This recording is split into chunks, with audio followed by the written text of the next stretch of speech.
कक्षा 10 संस्कृत शिक्षण में आप सभी का स्वागत। कक्षा 10 संस्कृत की पुस्तक में पद्य अर्थात श्लोकों वाले पाठों का संकलन संस्कृत पद्य पीयूषम का कोर्स में निर्धारित दूसरा पाठ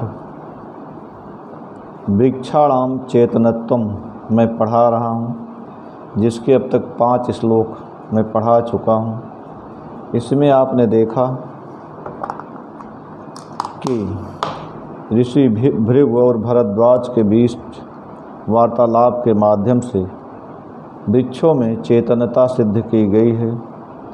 यहाँ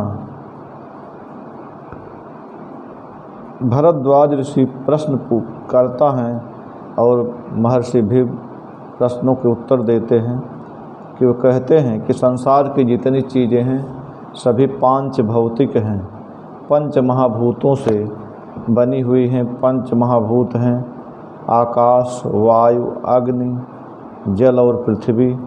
इन 5 चीज़ों से ही सृष्टि का निर्माण हुआ है। कहते हैं कि जड़ और चेतन जितने हैं सभी में इन्हीं का अंश है। तो कहते हैं कि सभी चीज़ों में चेतना होती है और ये कहते हैं वृक्ष भी चेतन होते हैं, वे सुख दुख का अनुभव करते हैं। इसी क्रम में अभी तक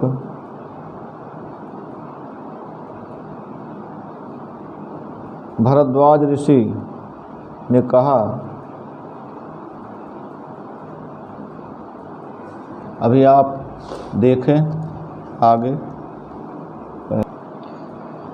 भरद्वाज ऋषि अपने प्रश्न के माध्यम से आशंका व्यक्त करते हैं कि कहते हैं, तर्क देते हैं कि वृक्षों में चेतना नहीं होती, क्योंकि जो चेतनता के गुण हैं वे वृक्षों में दिखलाई नहीं पड़ते।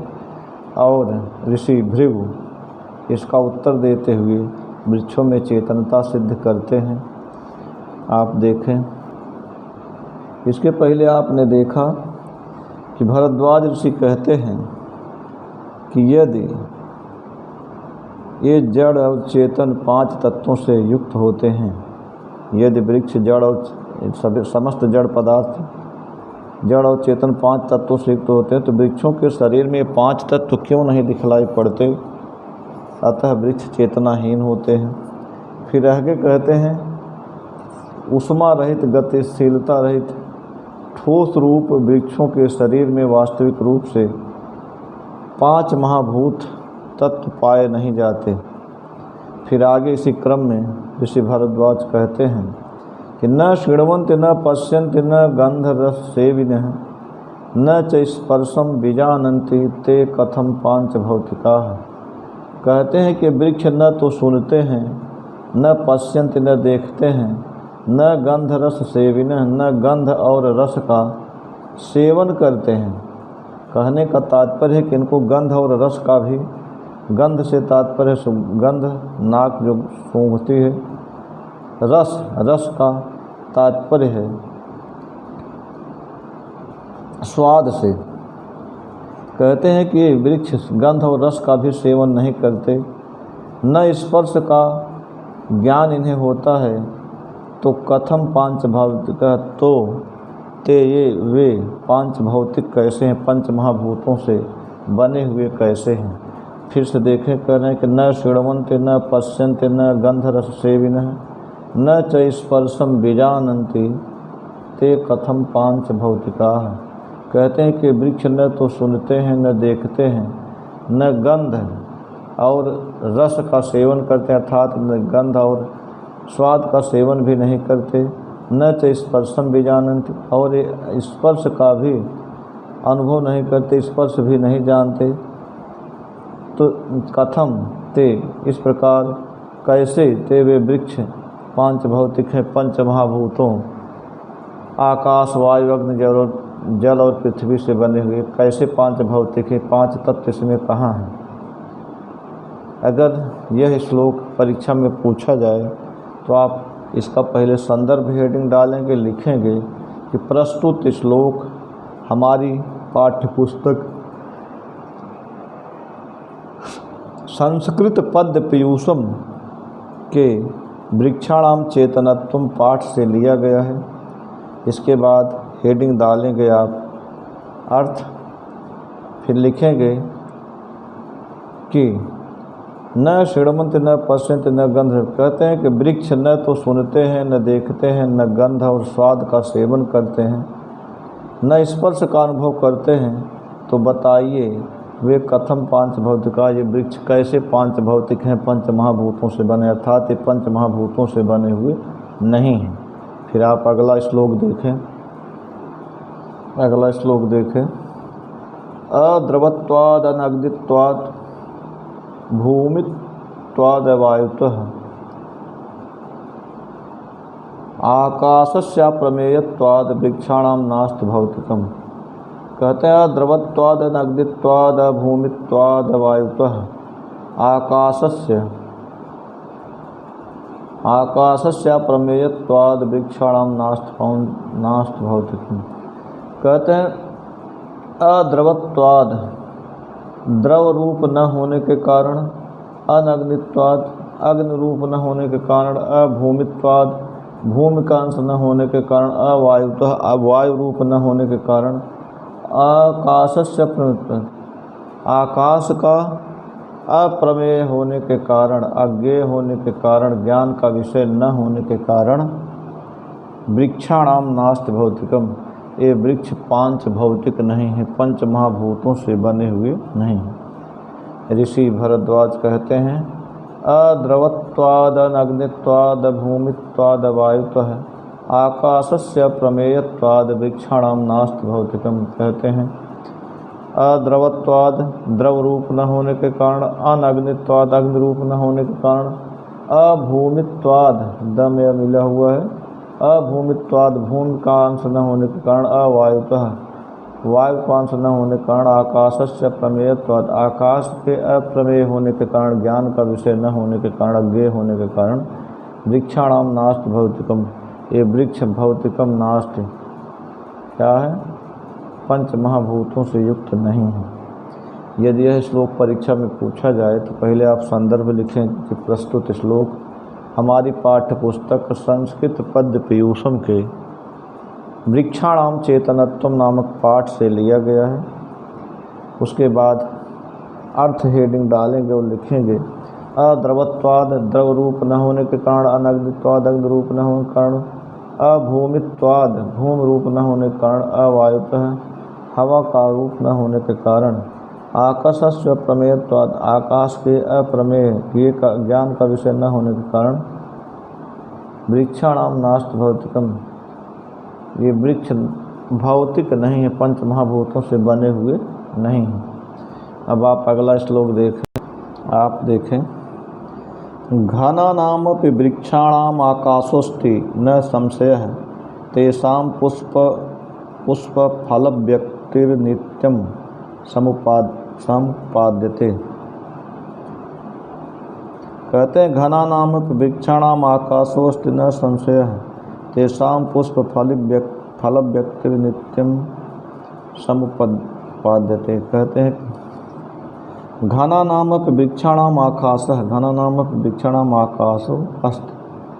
कहते हैं कि ठोस रूप होते हुए भी वृक्षों में आकाश है, आकाश का अंश है, न संशय है, इसमें कोई संदेह नहीं। कहते तेषां पुष्प फल व्यक्तिर नित्यम संपाद्यते। कहते तेषां उन वृक्षों से नित्यम पुष्प फल व्यक्ति नित्यम, पुष्प और फल की अभिव्यक्ति नित्य होती है। पुष्प और फल, फूलों और फलों की अभिव्यक्ति नित्य होती है, संपादित संभव होती है। कहते हैं घनानामपि वृक्षाणाम आकाशोऽस्ति न संशय, ठोस रूप होते हुए वृक्षों में आकाश का अंश होता है, इसमें कोई संदेह नहीं। तेषां पुष्प फल व्यक्ति नित्यम संपाद्यते। कहते हैं जिस कारण से पुष्प, उन वृक्षों में पुष्प और फल की नित्य अभिव्यक्ति उत्पाद्यते देखी जाती है, संभव होती है। कहते हैं कि यदि वृक्षों में आकाश नहीं होता तो उनके अंदर से फूल और फल बाहर कैसे निकलते? अंदर जो जगह था, जो गैप था, जो आकाश रूप स्थान था, उसी में फल और फूल थे, उचित अवसर पर प्रकट हो गए। इस श्लोक का अर्थ अगर लिखने को परीक्षा में आए तो आप लिखेंगे कि प्रस्तुत श्लोक हमारी पाठ्य पुस्तक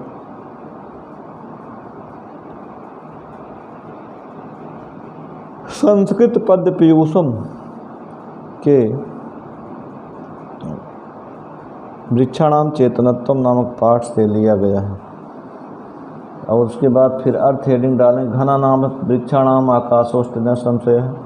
घना नाम ठोस रूप होते हुए वृक्षाणाम आकाशोष्ट वृक्षों में आकाश का अंश है, न संशय, इसमें कोई संदेह नहीं। तेसाम पुष्प फलित व्यक्ति नित्यम पाते, जिस कारण से तेसाम उन वृक्षों से फूल और फल की अभिव्यक्ति नित्य संपादित पाई जाती संभव होता है। अब आप अगला श्लोक देखें।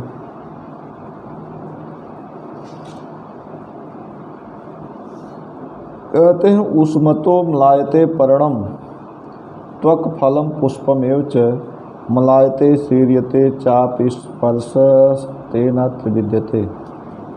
कहते हैं उष्मतो मलायते पर्णम त्वक फलम पुष्पमेव च मलायते शीर्यते चापि स्पर्शस्तेन विद्यते। कहते हैं कि उष्मतः पर्णम मलायते, उष्मतः पर्णम मलायते, उष्मा से गर्मी से, पर्णम मलायते पत्ते क्या करते हैं, मलिन हो जाते हैं, मुरझा जाते हैं वृक्षों पे। त्वक फलम पुष्पम एव च, कहते हैं कि त्वचा फल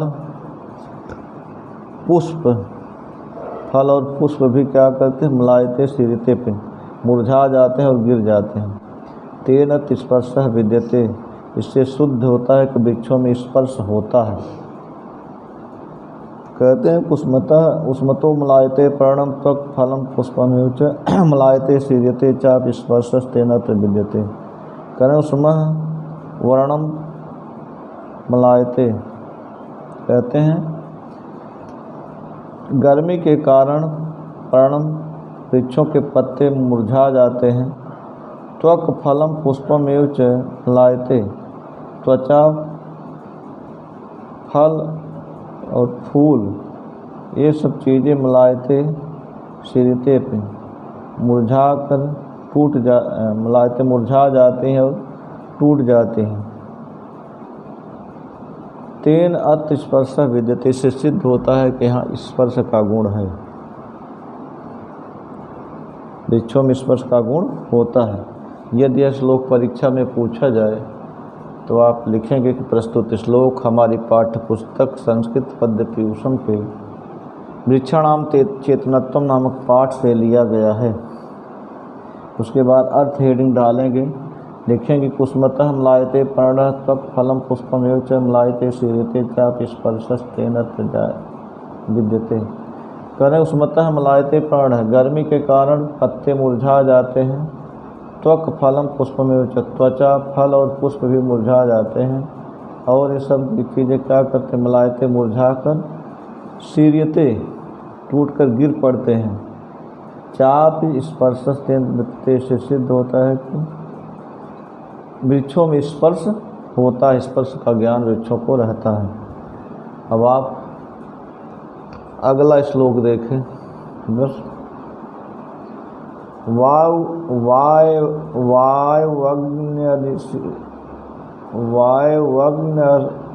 वायवग्नि शनि निर्घोषै अग्न्यशन घोषै फलम पुष्पम विशीर्यते श्रोत्रेण गृह्यते शब्द तस्मात् क्षिण्वन्त पादपाः।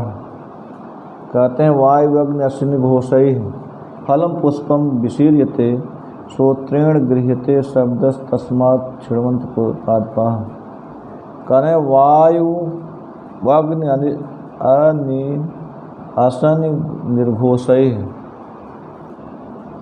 देखें वायु अग्नि अशनि निर्घोषै फलम पुष्पम विशीर्यते श्रोत्रेण गृह्यते शब्दस् तस्मात् छिण्वन्ति पादपाः। कहते हैं वायु अग्नि आसीन निर्घोषई, वायु अग्नि और बिजली की कड़क से फलम पुष्पम च विषीयते, फल और फूल टूट कर बिखर जाते हैं, गिर जाते हैं।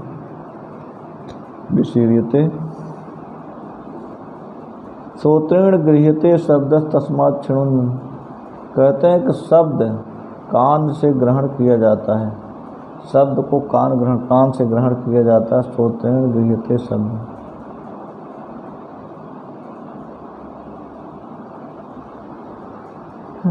तस्मात् सुनते हैं।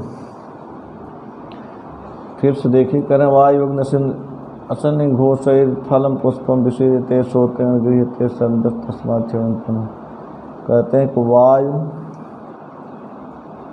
अग्नि और बिजली की कड़क से फलम पुष्पम विषीयते, फल और फूल टूटकर गिर जाते हैं।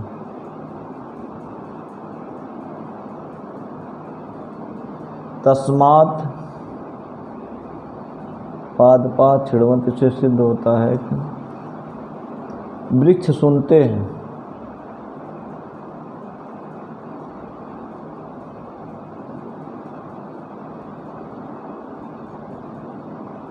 यदि यह श्लोक परीक्षा में पूछा जाए तो आपको लिखना है प्रस्तुत श्लोक हमारी पाठ्य पुस्तक संस्कृत पद्य पीयूषम के वृक्षाणाम चेतनत्वम नाम पाठ से लिया गया है।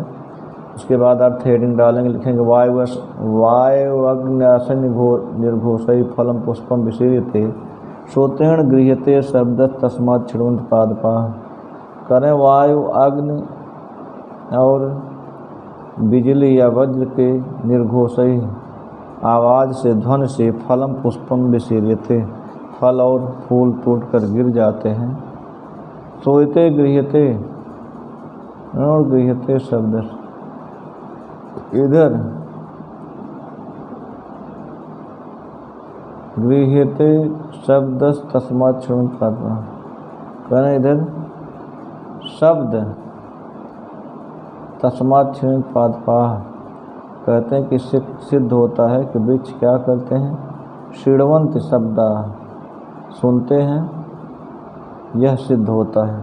फिर कहते हैं अर्थ हेडिंग डालेंगे वायु अग्नि और वज्र की बिजली की कड़क से फल और फूल टूटकर गिर जाते हैं।